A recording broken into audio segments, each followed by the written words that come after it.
Hi everyone, I'm Andre and thank you for joining us for today's webinar on how to attract teachers to work in your school in normal times and lockdown. We're very pleased to welcome the Principal and CEO of Kellett School, Mark Steed, who's joining us from Hong Kong to present the webinar today. Before we start, can I also remind you that we have updated our COVID-19 online support hub, so please head to our website where you find the latest information on our webinars, case studies, and advice on safeguarding, exam cancellations, well-being, and more. This webinar will be recorded and recording will be emailed to everyone who registered, so don't worry if you can only listen for part of the session. The webinar will also be made available on our website. Please remember that during the webinar, you can submit questions by typing them into the questions section, which I'll read out at the end of the webinar for Mark to answer. I'll now hand over to Mark. Great. Thank you for that introduction, and it's great to be with you. This was originally going to be a talk that I was going to do at the COBIS conference in May, but sadly that's not happening. But this is going to have to be second best, I'm afraid. So we're looking at how to attract teachers to your school, and I've sort of added a little bit in around whether the COVID thing changes the how we do things. So the structure is fairly straightforward. I'm going to put some context, and then I'm going to really be very practical in terms of advice, in terms of how to create your recruitment brand, looking at some questions that schools need to answer and how you might go about doing that. A little bit about where to find talent and how to go about it and how those things are changing.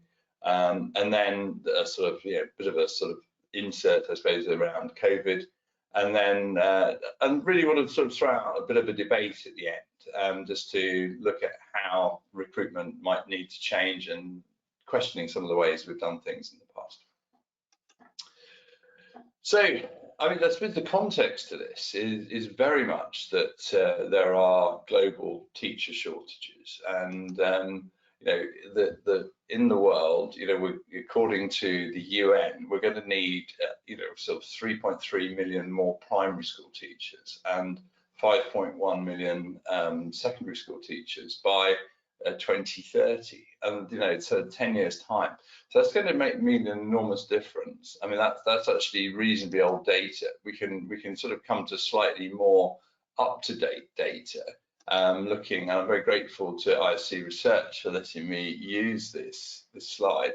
So this is the latest data that actually globally we're going to need another 1 million teachers by 2030, and that's an enormous number in terms of replenishing the current number of teachers there are. So that's over 500,000 additional teachers by 2030, and that's going to be a real challenge for us all. And we all know that the sort of recruitment cycle is getting more and more difficult every year, and that's particularly true if you sort of bring it through to the specialist areas, into areas like the physics. These are sort of some. They are the latest stats available, but they are the stats around physics teachers, and the fact that a very large proportion of physics teachers in the UK no longer have a physics qualification. And we can feel in international schools the whole thing's getting much more competitive, because every year, the international recruitment round seems to come back a little bit earlier. I mean, we completed nearly all of our recruitment at Kellett before Christmas, and certainly by the end of January, and that's sort of unheard of in terms of, we did all our secondary by the end of by Christmas, all our primary by the end of January, and that's really quite remarkable. So let's look at some sort of practical things. So I want to sort of really start the ideas rolling by looking at how to build your recruitment brand. And I suppose that my first tip is to start with your website. We use our websites routinely to communicate, to be our shop window for pupil recruitment, but they really should be your shop window for staff recruitment as well. So on our Kellett website, we have a whole section on why work at Kellett, why choose Kellett, and we've tried to sort of underpin that with a whole range of case studies, where we've actually picked 5 teachers who are representative of a range of background backgrounds and stages of life. So I thought I'd share one of them with you, one of those sort of videos with you. So these are just short video clips that we have on our website. So it's as a sort of shop window to schools, any teacher who is thinking of joining the school.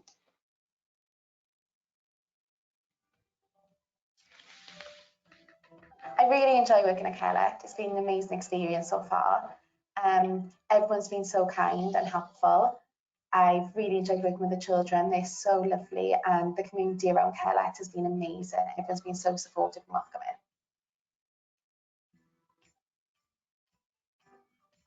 welcoming. Yes, it's been really easy. Obviously, moving to any new country is going to be difficult, especially when so far from home.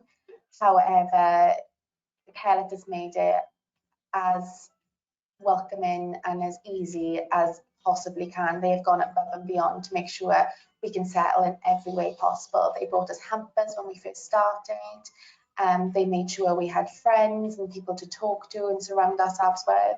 So it's been a lot easier to settle working at Kellett. And obviously there's so many different things to do in Hong Kong. You're always really busy, so that really helps if you are feeling homesick at all. And you can see that sort of heads on that way, and we answer some of the questions that I'm going to talk about later in this webinar. Second tip is, I think it's worth building a community online in terms of a LinkedIn community. I've been very keen to establish a sort of past and present teachers site so that people can see that we still as a school care for people once they've left, and that they see Kellett as part of their sort of career path, their career journey. So on LinkedIn, we have our Kellett School current and former staff site. We have people posting things that are going on. There's debates, people talking about what books they're reading, all sorts of things there. And it's also a way that we can connect with some of our former staff. So that again will build your recruitment brand. People will see that you're a school that cares. And there is a sort of element of it being part of your career path, and you can see where people have gone on to and what they've gone on to do. My third tip is, I think, about being part of key organisations, and we're very fortunate at Kellett to be one of the few international schools that are part of Headmasters Conference. We're in the IPS, the Prep School Conference. We're also very proud members of COBIS, and that's a new thing for us. We're just joining COBIS this year, but we were also a founder member of FOBASEA, and I think these clubs, these badges are really important, not only because they provide great training opportunities and networks, but they also are sort of kite marks for quality, and they give us an opportunity to say, look, we're a quality school, we're connected, you won't be out of touch with other schools. My fourth tip is that it's really important to sort of keep part of the conversation. I think one of the worries about going to an international school is you're going to suddenly be in a backwater, and the debates in the UK and the whole idea of CPD and so on gets a little bit lost. So both at Jeff's, my previous school, and next year at Kellett, we've held teaching and learning conferences. The aim is to be a hub for the region, to get people from across the whole region together talking about teaching and learning. It's an opportunity for us to showcase what we're doing in the school. It's an opportunity for our staff to share what they're doing so they can step up. And it really is a win-win situation, because we get to share best practice, we get to learn from other people who are coming in. We have top speakers from around the world coming to the conference. And it does give those opportunities for the stars within the community to shine. And that's really important. Young people, particularly millennial generation, are particularly, it's important that they're connected, and it's really important that their CPD isn't lost.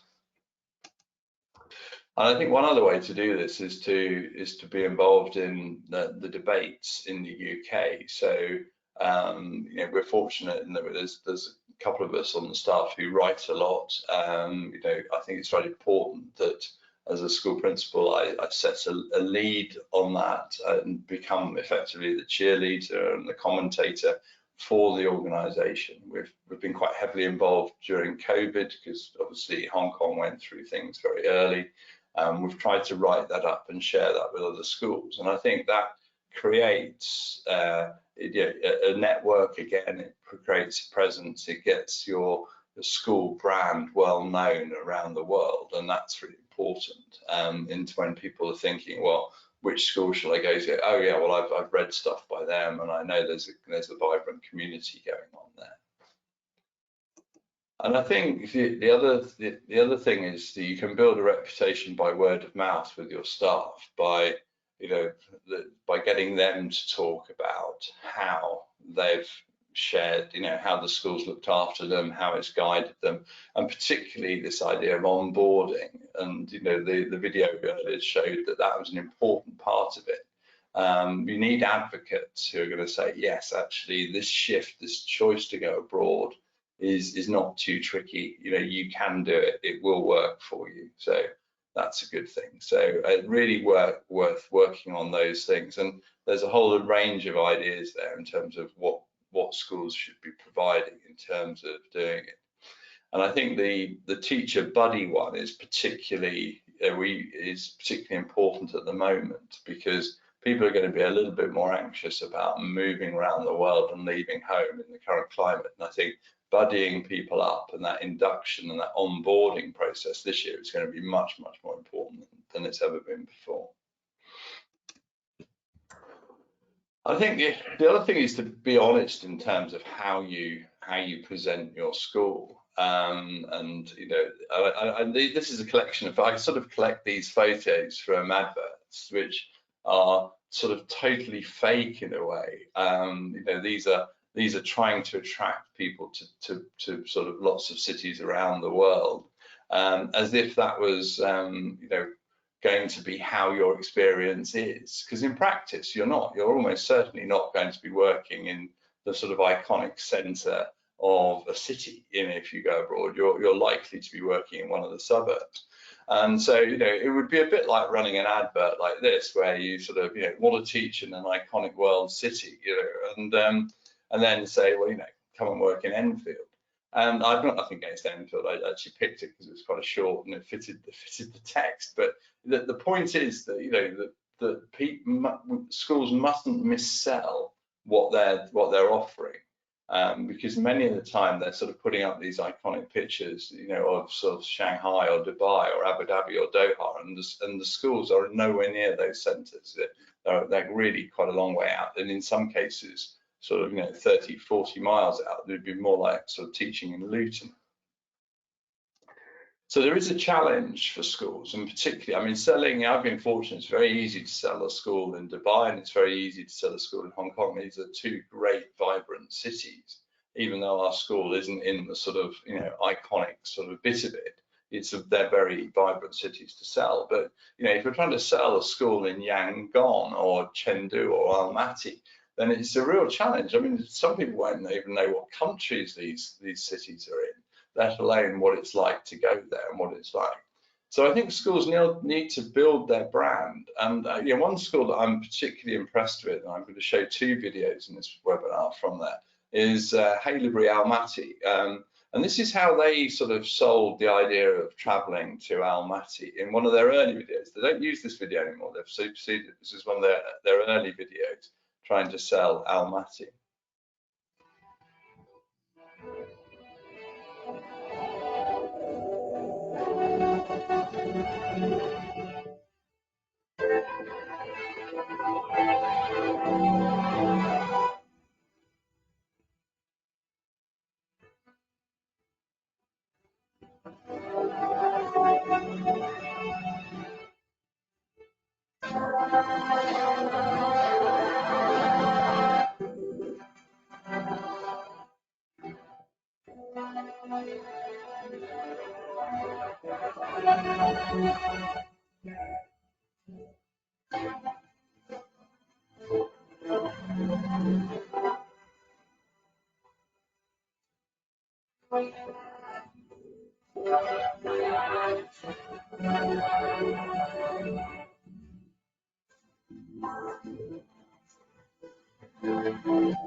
So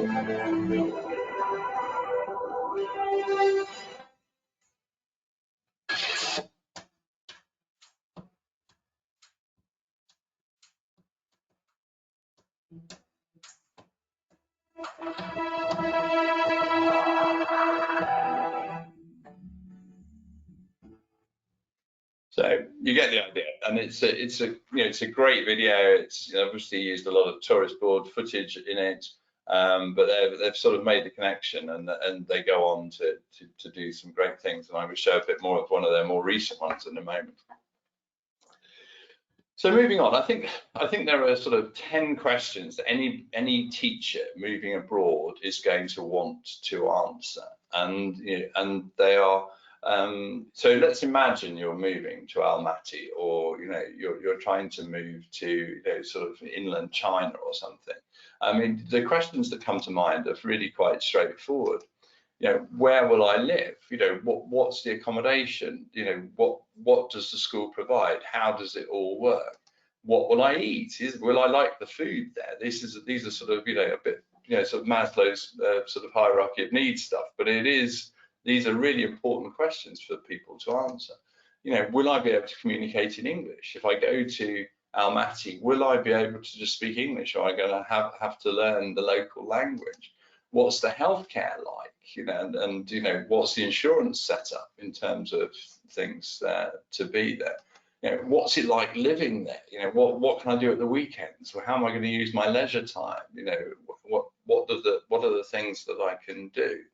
And and really, how safe is it? I mean, these are countries that people probably haven't gone to. Certainly, bits of countries that people haven't gone to. So these are key questions that people need to answer if they're going to, if they're actually going to recruit people.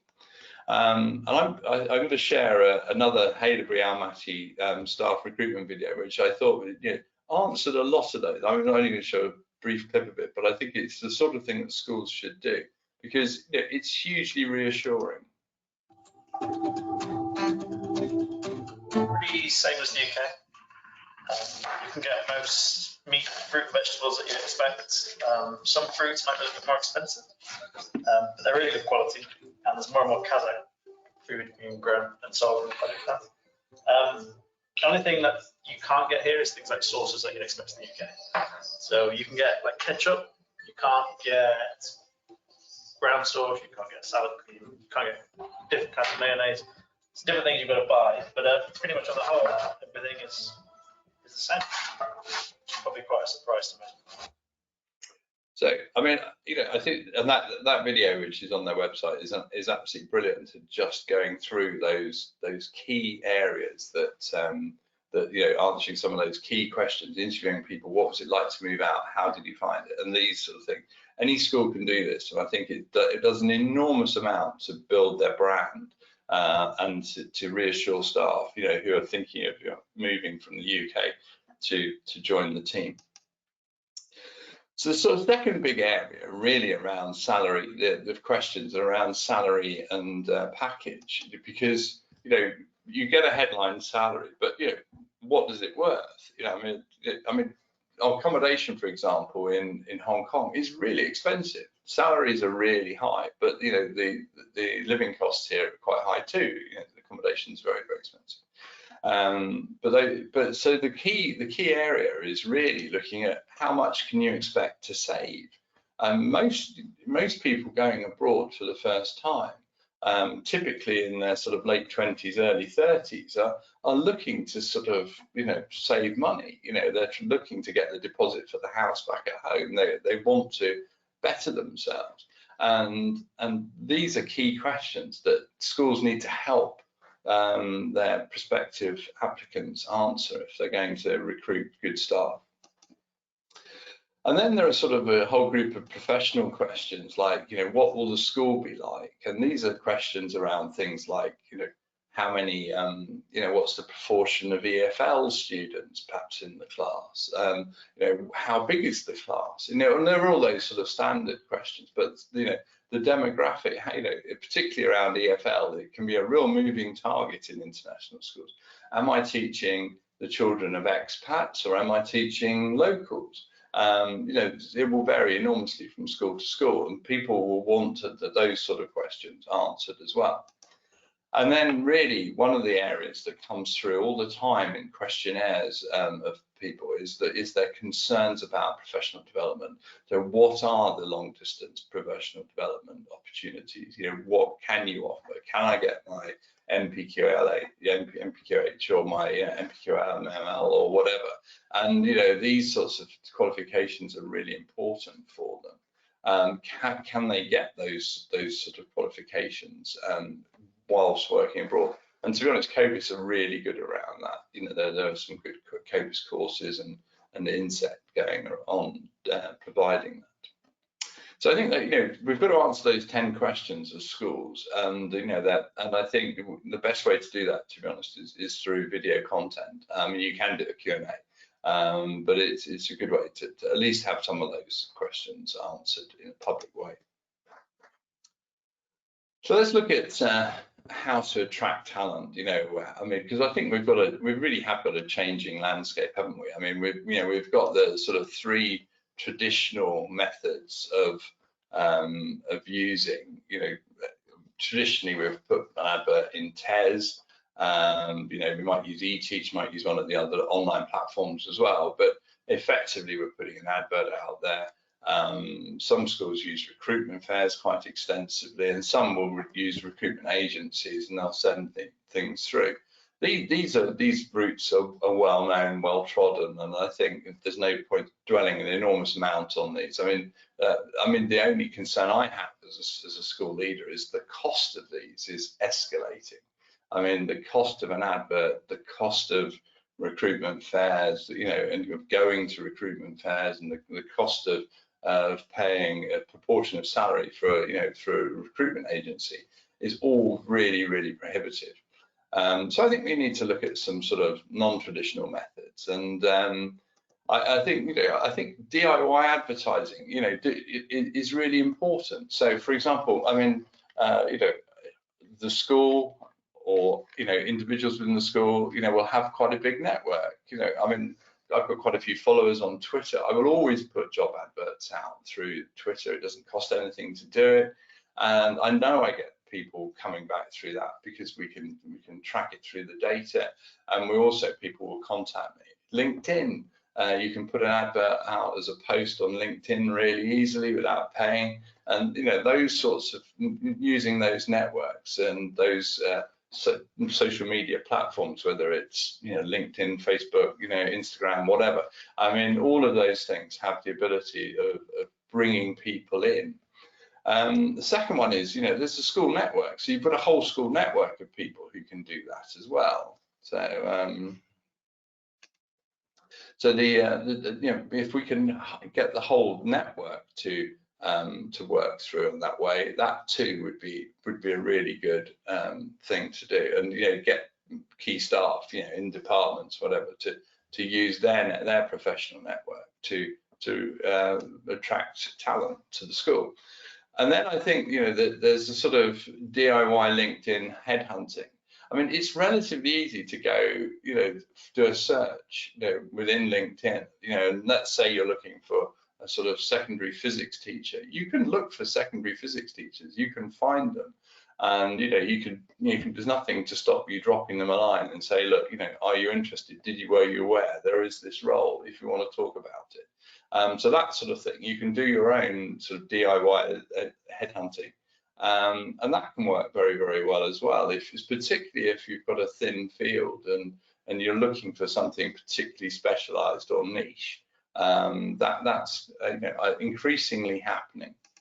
And you know, and one of the big movements at the moment is to grow your own. And you know, there's a lot of movements now where I think TES are partnering up with COBIS around providing initial teacher training, NQT support, and so on. Those programs are going to grow, and where you move your teaching assistants to become teachers, that's going to become a really important part of it. And growing people within your community and training them up will become more important as time goes on, because we're in a situation where there just won't be enough teachers to go around. So there are sort of few ideas around attracting talent. So then we sort of face the question, does COVID change everything? And will it change things forever? Will there be a lasting impact? Well, I mean, we're all used to sort of looking at screens at the moment and doing screen interviews. I'm a great fan of Skype interviews. I have been for a number of years since I've been in the international community. I think there is a real skill to them though, and I think people need to put a lot of work into how you both conduct a Skype interview and how you actually are, in terms of leading it, and how you actually as an interviewee are interviewed. And I think some of the things that get in the way are really sort of impractical stuff. People, I mean, I have interviewed people looking up their noses. I've interviewed their bald patch, because they've just not thought about where the camera is. I think people don't get an extension microphone, for example. They don't look into the camera as I am at the moment. And there are some skills that come with doing an interview and on both sides that can make it a bit more personal.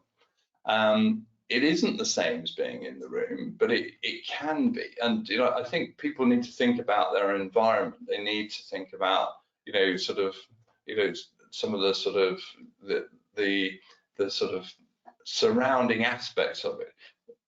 In short, people don't prepare, or at the moment, not many people prepare for a Skype interview with the same rigor that they do for a face-to-face interview. If you think about all the trouble you go to, sort of making sure that you've probably had a haircut and had your hair done, or you made sure that what you're wearing is in good nick, and you've got a pressed shirt or whatever. And people don't go through all that process when they've got a Skype interview, and mentally they don't prepare before they go into a Skype interview. And I think that's one of the problems with them, is that people just sort of do it in a free period and don't have the mental preparation and that you naturally get when you get on a train and turn up for an interview. So I think there's some real skills to be acquired, and I think people need to work on what they're doing in terms of interview technique on both sides. And I think one of the things that's going to come out of the COVID thing is, when you look at the costs, of doing a recruitment round. So when I arrived at Kellett, in my diary, there were 4 trips to the United Kingdom, each for 4 days, to do recruitment. So that's flights, that's accommodation, that's best part of a week out of school, or probably with the flights, a week out of school. So 4 weeks a year out of school, because I'm heading to the UK to conduct interviews. And the sums don't really add up.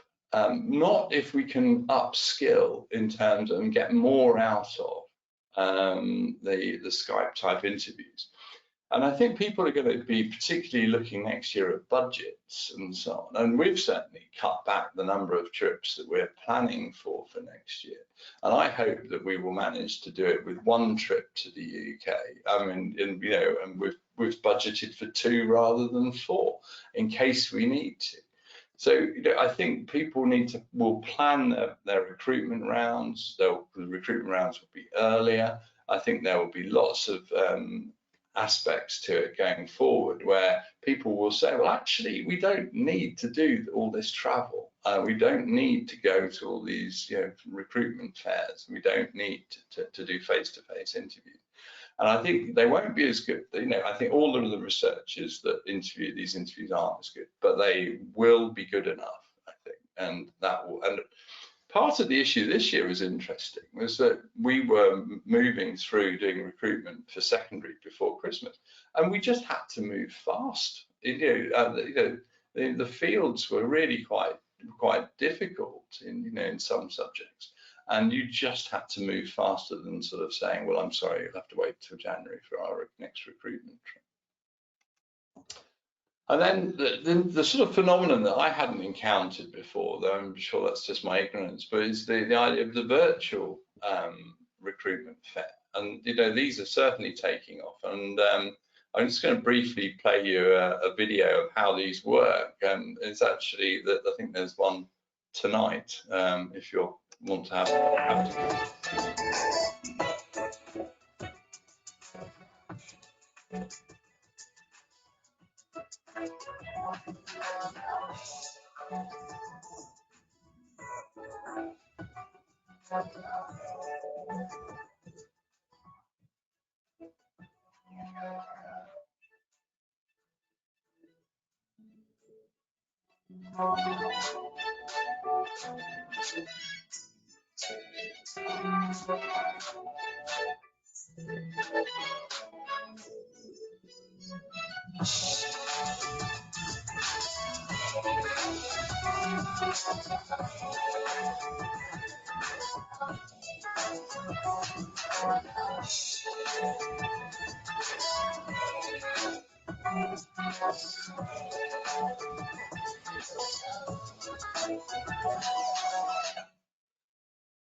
I should say, I don't think I have it. I haven't got any vested interest in that particular recruitment fair. I just know that it's happening, and they had a very jazzy video, which gives you the idea. But they also do things like, virtual goodie bags, so that you can go around the stands and in the same way, and you can put pick up sort of PDFs and stuff into your virtual goodie bags. So I think they're going to be the future in some ways. I mean, they're cheap, they're effective, and they bring people together. And you don't have to. They're easy on both sides. Neither side has to travel. They perhaps won't be the end of the process, but they will be an important part of it. And so I really want to bring to you now sort of some thoughts really around the recruitment process, not just in light of COVID, but more in terms of where, in a sense, best practice is sitting, and some of the debates that are happening in industry, particularly around recruitment. And I'm very grateful to my former colleague and great friend, Nick Dennis, who's sort of pointed me at a few of these things and made me read some books and upskill myself. So thank you to him.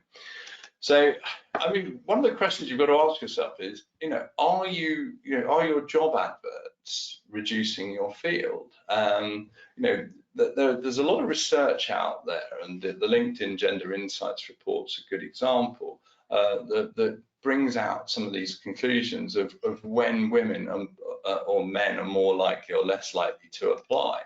And so one of the questions, there's quite a big disparity around some of these questions, and I've highlighted them on the screen there. And these are where people are making judgments on the basis of just the information you've put into the job advert and the job description, the online descriptor.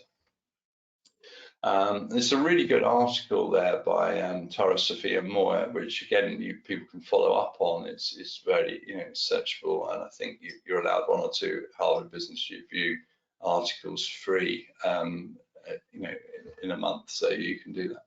So one of the things I'm particularly interested in, I must say, I'll tell you about, I'm very early stages and just been introduced to this, is the idea of using a tool, an analytical tool, in order to do a textual analysis. And so totally bearing my soul on my school's soul, we have one advert out at the moment because somebody is now no longer able to join us. So, and I put that advert through the descriptor, and this is the analysis that comes back for. This is for a secondary French and Spanish teacher, and you can see the sort of word analysis there and the score that comes back with it.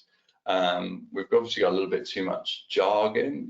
I mean, probably most people won't know most people know what GCSE and IGCSE are, but they won't necessarily know that KLB is Kowloon Bay. It's one of our prep schools, and PFL is Pop Fulham, which is our other prep school, and they might not know the acronyms of BSO, HMC, and INPS.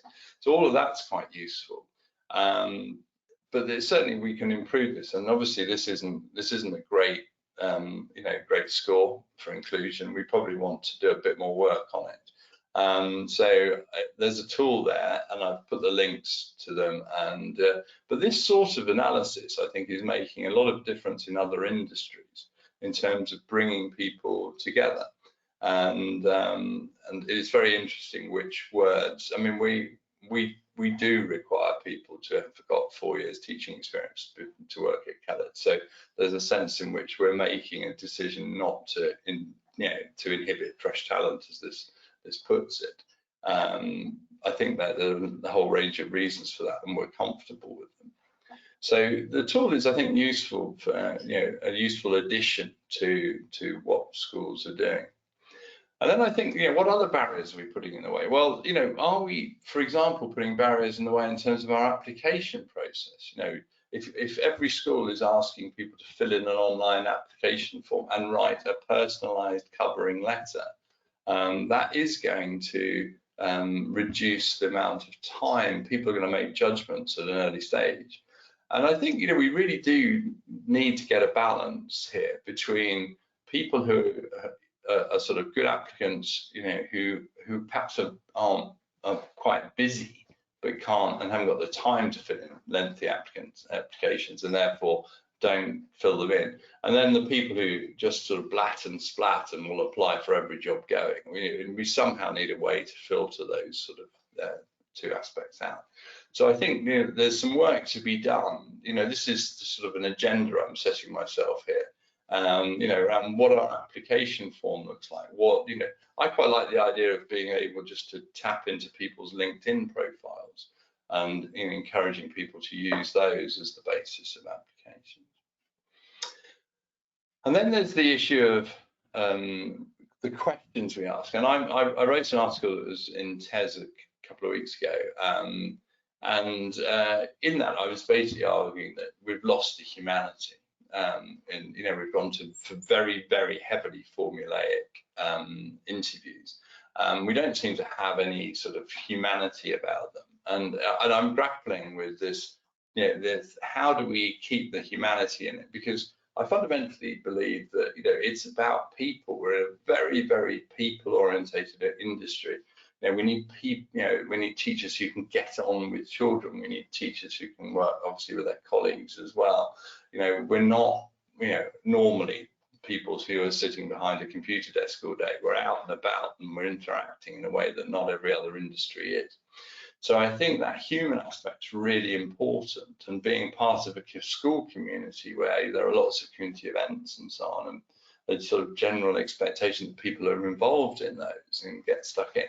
All of that somehow needs to come through. So I think we need to revisit how the sort of questions we're asking. But subsequent to that, writing that article, my good friend Nick challenged me with some of the ideas from Iris Bonnet, who is a professor at Harvard University Business School, School of Government.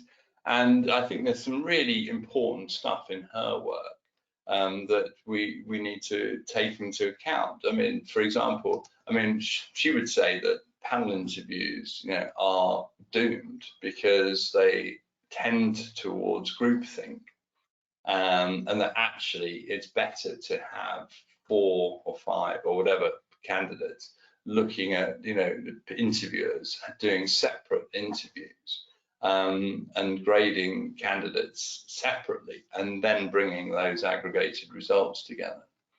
There's also some really interesting work by Google on, I thought I'd get rid of that graphic anyway, it's keep you amused. So the Google are doing some great work around, using their people analytics team. So they're really good at data. They're really good at data analysis, and they're using data within their own organisation to look at how they recruit. And they've discovered that the sort of optimal number of interviews is, and in their case, is 4. And you can see them plotting their graph there, that there's a diminishing marginal return, really, and that they've pitched in that the chances of a hire working out is 86% if you've got 4 people, whereas it's only 75% if it's 1 person doing it. Useful data and worth considering. And I think so then when we start looking at it, we've got to look at what sort of things we're getting people to do. And obviously we in normal circumstances get people to teach, but also we can do other tasks. We can get people to do presentations, we can get people to draft letters, we can get people to say how they would respond if a child was upset or whatever. And we can make it scenario based rather than sort of a wider sort of chat, an unstructured chat. So I think these more structured tasks being part of the equation, I think are really important. My particular favourite question is to sort of say, sort of pick a topic, someone's party piece, and say, look, just teach it to me in 2-3 minutes. And the responses I've got to that over the years are really quite positive in terms of people going on about, how to we can see whether they've got their enthusiasm and love of teaching and love of learning. I think it's a really good question. And then Bonnet's argument is that you should score each question and each task at the time, individually. So you put your score down for each candidate, rather than trying to evaluate them as a whole. So you take a question, you say, well, what was their score on that question? And each question is weighted, and then you aggregate the results, and then you analyze them horizontally. So you don't say, well, what was candidate 1 like? And I confess this is how I've always done it. What was candidate 1 and what was candidate 2 like? Whereas actually her approach is to say, well, how did candidate 1 do on question 2? How did candidate 2 do on question 2? How did candidate 3 go? And you look at things in the way that perhaps people do when they're marking exams, and use that as a model. And then sort of just one final thing to conclude with, and that's, I think that recruitment is going to become really, really important going forward. So my passing thought to you is, I think that you as schools need to put as much effort into teacher recruitment as you do into pupil recruitment, because certainly in the international context, there's an abundance of pupils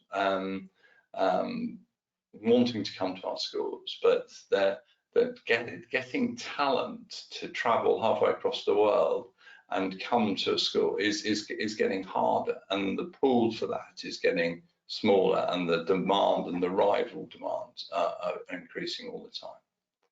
So over to questions. I think I've just put there are all my contacts. I'll leave that up for you.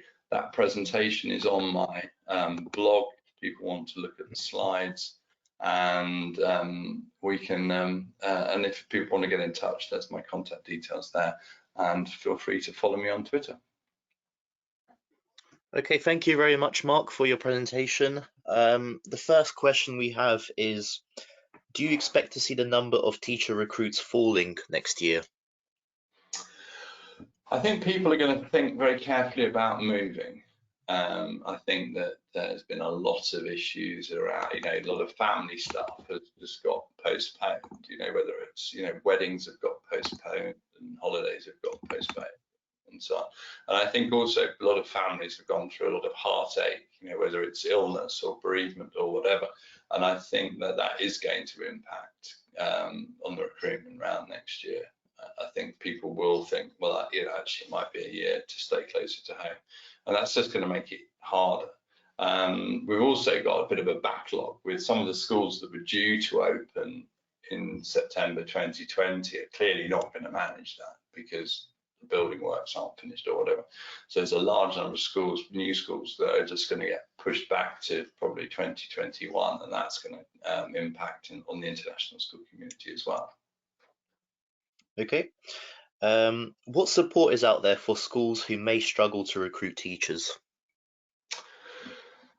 Well, I think, you know, I suppose the backstop is going to recruitment agencies and so on, but I would try and get onto the front foot. And, you know, what I've tried to do in the presentation is to just put some advice about how you can get into the front foot, and onto the front foot, how you can sort of be proactive and, you know, put your school's name out there, and how you can build your recruitment brand as not just your sort of educational brand, but your, you know, your as an employer, your employer brand. I think it's really important. So, but I think, yeah, yes, I mean, there are lots and lots of agencies, and as a school leader, you know, there's people contacting us all the time, sort of offering staff.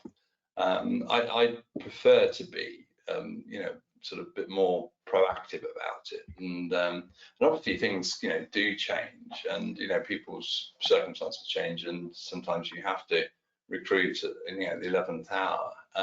But it's a tricky pool at that stage of the, you know, later in the year. What is the biggest challenge a new member of staff could face in a new country, and how could this be overcome?